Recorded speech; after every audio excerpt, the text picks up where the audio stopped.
Señoras y señores, no hay nada más hermoso que la contradicción humana. Cuando criticamos a alguien por criticón, cuando llevamos la atención a alguien por metiche,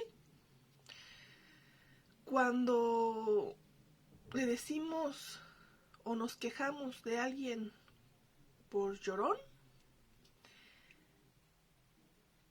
estamos nada más y nada menos que reflejando nuestra contradicción.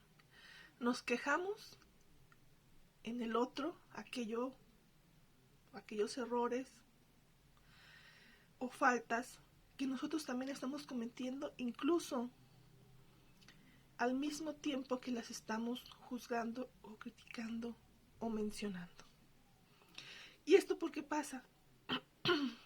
Es muy común, es muy natural, podría decirse que es normal, tiene cierta normalidad. Pero ¿qué pasa? ¿Por qué el ser humano es incapaz de ver sus errores o de ubicar eso que está criticando en él mismo?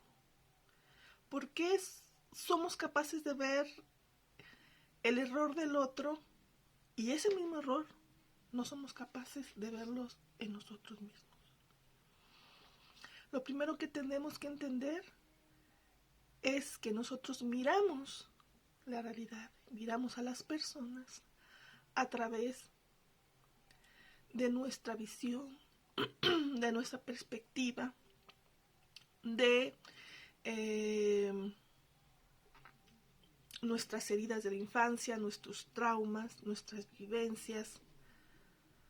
A través de eso, de estos filtros, estamos viendo al otro. Entonces, eso que nos está llamando la atención, que nos está molestando, incluso que nos gusta, que admiramos en el otro, que respetamos en el otro, que nos gusta, también es un reflejo de algo que nosotros poseemos. Incluso, como ejemplo extremo,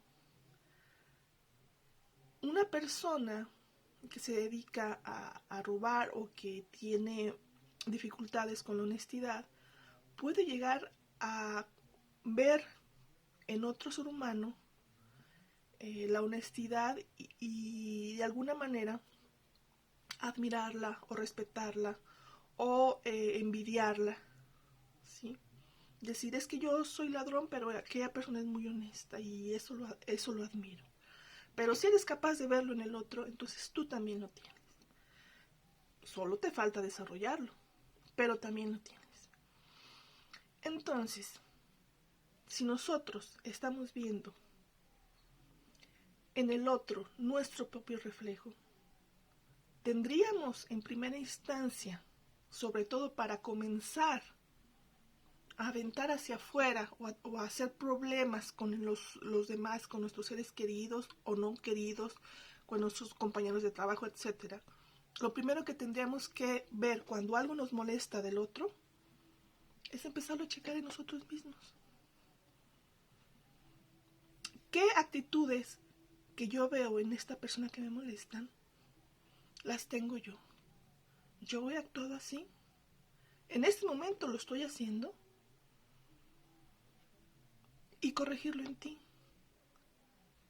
Y soltar lo de la otra persona. Corregirlo en ti porque solamente tenemos control de nosotros mismos. Soltarlo de la otra persona porque nosotros no tenemos control sobre las demás personas. A la hora de convivir existen los acuerdos de convivencia donde hay una serie de reglas que se van delimitando conforme va la convivencia, ya sea de amistad, de pareja, de padres e hijos, etc. Hay ciertos lineamientos y ciertas cosas o reglas que uno comienza a mencionar o a hablar o a decir para que la convivencia sea amena. Sin embargo, no podemos controlar a la otra persona, ¿sí? Solamente podemos hacer acuerdos, esperar que los respeten o que los lleven a cabo, y si no, pues tendremos que tomar acciones en consecuencia a este tipo de faltas o de rompimiento de reglas que se están acordando. Pero no tienes el control sobre la otra persona, solo puedes trabajar en ti mismo. Entonces, lo primero que tienes que hacer cuando algo te molesta del otro, cuando algo te lastima incluso del otro, es tratar de repararlo en ti, de trabajarlo en ti, de solucionarlo en ti. Incluso si tú no tienes esa actitud o ese problema, tendrías que preguntarte, ¿por qué me duele que esta persona haga esto o deje de hacer aquello? ¿Qué es lo que me molesta realmente? ¿Qué vivencia tuve en el pasado que me está molestando esto? ¿Sí?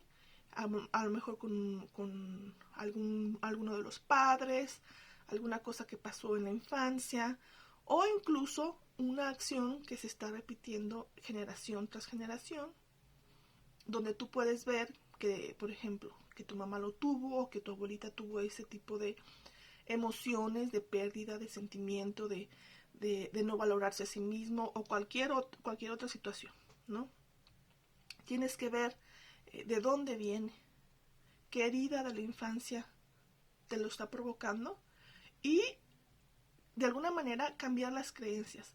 Por lo general, todas las heridas de la infancia y todos los traumas tienen que ver en primera instancia con la desvalorización propia, con la poca autoestima o baja autoestima o bajo merecimiento, o el autoconcepto que tenemos de nosotros es muy, muy pobre, y a partir de aquí, ya sea que sintamos que no valemos o que no merecemos, o incluso que no somos capaces de realizar alguna actividad o que no tenemos la fuerza, la potencia, la habilidad, la sabiduría, el conocimiento, etc. ¿Sí? Siempre es desvalorización en primera instancia, por lo general todo. ¿Sí? Por ejemplo, el abandono tiene que ver con el hecho de que yo siento que yo sola no valgo o no sirvo o no merezco o no soy suficiente, y entonces si me abandonan me siento mal. Igual el rechazo, no me siento suficiente, entonces si me abandonan está en peligro mi existencia, ¿no? Recordemos que estamos hablando de heridas emocionales que tienen que ver precisamente con la supervivencia, ¿sí? Porque somos seres biológicos y porque somos seres biológicos tenemos esta programación a la supervivencia, perdón, este instinto de sobrevivir, y entonces cualquier cosa que parezca una amenaza a nuestra supervivencia nos va a lastimar, nos va a doler, nos va a traumar, nos va a marcar, etcétera, etcétera, etcétera.